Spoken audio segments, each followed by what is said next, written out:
The controller looked cool, the pictures looked cool. I want to tell you about it. Let's go.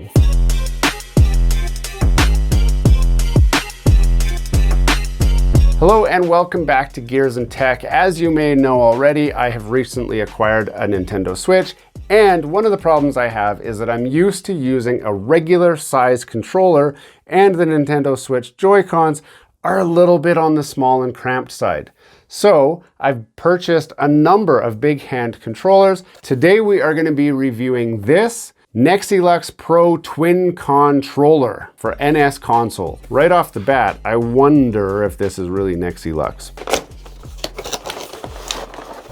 There we go. So in the box we get the instruction manual, which is actually slightly smaller than the manual that we've got in some of these other offerings, which I don't know if that's good or bad. It does come with a USB-C twin charger. So it's got one USB-A, which can plug into your dock or your computer or a charging block, and it splits out to two USB-C ports. We'll talk about why that's important in a few minutes. And then the main controller. Before we get too far into this video, don't forget to subscribe to the channel down below. If you've seen some of our content already and have not subscribed, we want you to join our community. Smash that like button, hit subscribe, and let's get back to the video. The first thing that you'll notice is that this comes with a really sweet controller dock so that you can play in handheld mode in kind of a pro controller way. So this is listed as controller for Nintendo Switch, wireless controllers for Switch, set of 2, 1, 2,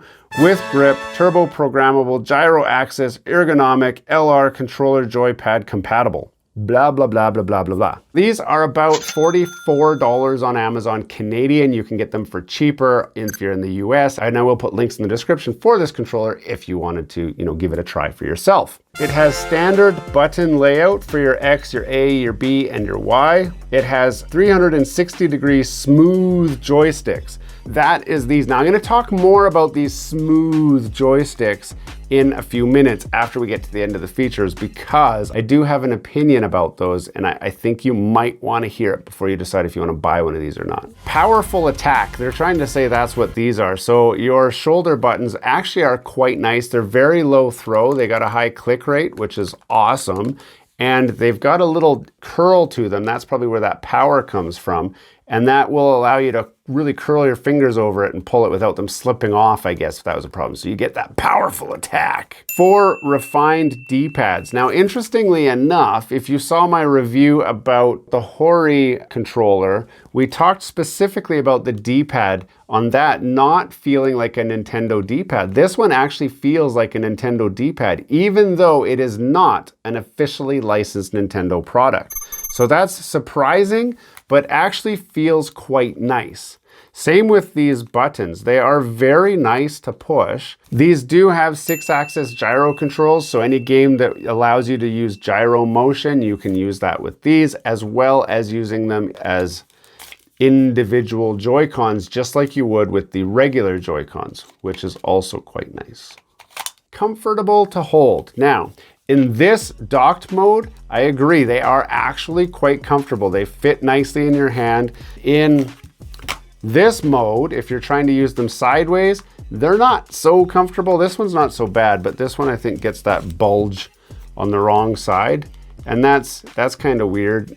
They do work like this, and it says they should work like this, which, that's good. Actually, that's got surprisingly more weight to it than I was expecting. Now we get into the advanced features that really set this apart from the factory Joy-Cons, and that is the turbo button. Right here on this side and right here, so these are turbo buttons. What that allows you to do is set up a turbo function for any of the other buttons on here on this controller. So you can have turbo where if you push the button, it just rapid fires that button, or you also have the ability to have it just do turbo without touching the button. So if you set it to this, it would just be down all the time, just turbo, turbo, turbo, turbo. Same with this side. If you wanted a button to push, when you push it, it's turbo, you can set that. So if I go like this and hold turbo, and then I go B, so now if I hold B, you can see it's flashing to say it's turbo. If I do the second mode turbo, like that, now it's just, I'm not even touching it, and it's flashing turbo. And then one more time, takes the turbo off. The other really cool thing that this has that isn't listed in the official specs is there is a little USB-C port right there. That's what this cable is for, is it allows me to go like this, plug it into USB-C, and then this one has another USB-C, so I can plug that in, and then this can plug into the side of the switch dock or into a wall plug or something, and it will charge the controller, which is quite a nice feature to have. The other thing that's nice, the angle of this dock to put it in handheld mode actually kicks them out at a nice angle so it feels nice in your hand and actually makes it in wireless mode to be quite a joy to use. Joy-Con, joy. Overall, this controller feels nice in the hand. Now the question you're gonna ask yourself is, how does it play? That's where it starts to fall apart a little bit. So this controller works exceptionally well. However, when I use this controller for any game like a first-person shooter, so I'm playing Grand Theft Auto. Grand Theft Auto, using this mode to move around, there is a significant dead spot on the controller, so you have to move it at least half of its movement before it starts to move, and then when it does move, the window is so small before it goes from slightly moving to fully moving that it becomes a real problem for any game that requires any kind of accuracy. And that is a major flaw in my opinion. I don't know if this particular one is broken because this stick does not have that problem. This one functions just fine. This one seems to have a very large dead zone. So it could be that this one is defective. I can't say for sure, but I can say that in my experience, that is a major concern for me with this controller, is the fact that the stick has too big of a dead zone. Everything else is perfect. The battery life is great. The docked mode is great. The undocked mode is great. The inclusion of the turbo buttons is awesome. It feels good in your hand. The analog stick on this is actually bigger than this, but it is smaller than any of these other two offerings. So it feels just about right. Let's swap these controllers out. When you put it in handheld mode, it actually looks like it belongs. It's not honking like some of the other ones. It feels just right. It fits, it's big enough that it fits right in my hands compared to these.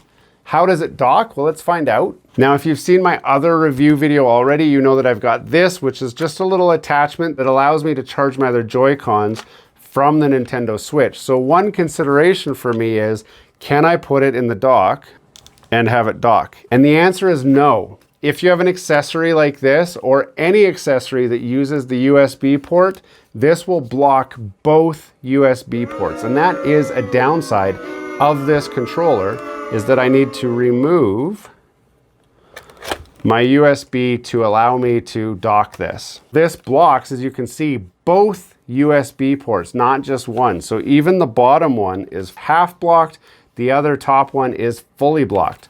You would have to use the USB at the back and figure out some sort of an extender, or not use this device at all, which is a huge roadblock for me. I don't know why they couldn't just put a little notch in there or something so that it fit better, because this was shaping up to be the perfect controller option for me. Well, couldn't you just pop this off and then stick it on there? Well, the answer again is no. The shape of this makes it so it doesn't quite fit in there to charge on there. So really, your only option would be to use this guy to charge them off the Switch. Anytime you wanted to dock it, you would just take those off like that, put it on the dock. Hopefully these were already there charging, like this and like that, and then you can just plug these in like we just showed. That is the workaround for it, but it does create a bit of a conflict if you need to be able to dock it and undock it a lot. Now, obviously, you don't need these controllers unless you're playing it undocked, so maybe that's not a concern for you. It is a concern for me, which is why I'm pointing it out so that you guys understand the pros and the cons of these controllers. How does this stack up to the other controllers that you see here? Well, I'm reviewing each of these individually. So if you have not seen the individual reviews for the controllers, then check those out. And then I will do another video after where we talk about all of these compared to each other so you know which one is best. But I didn't want to have this video be super long because I'm reviewing each one individually like this and then talking about each one at the end. So as a standalone controller, these ones are an excellent option for you as long as the things that I pointed out as a downside are not a problem for you. If you're looking for a good controller to have, it is a good option. You probably won't regret getting these. But you might want to make sure you know what the other offerings are, so check out those other videos. Hey, thanks for watching all the way to the end of this video. We hope you enjoy the content in this video, and we'd love to have you come back. Consider subscribing to the channel if you haven't already. And for those subscribers who are looking for that extra special thing that you can do to support this channel, consider joining our members group. That's where we're building this community, the Gears and Tech community, where we can all enjoy content together. You'll get special perks, which we'd love for you to check out by clicking the link down below. For those of you who are just happy to watch the video, that's okay too. You can check out some of our other content right over here, where we've got some previous videos that have already been uploaded and enjoyed by many of our viewers already. We do hope to see you again. This has been Gears and Tech. Have a great day.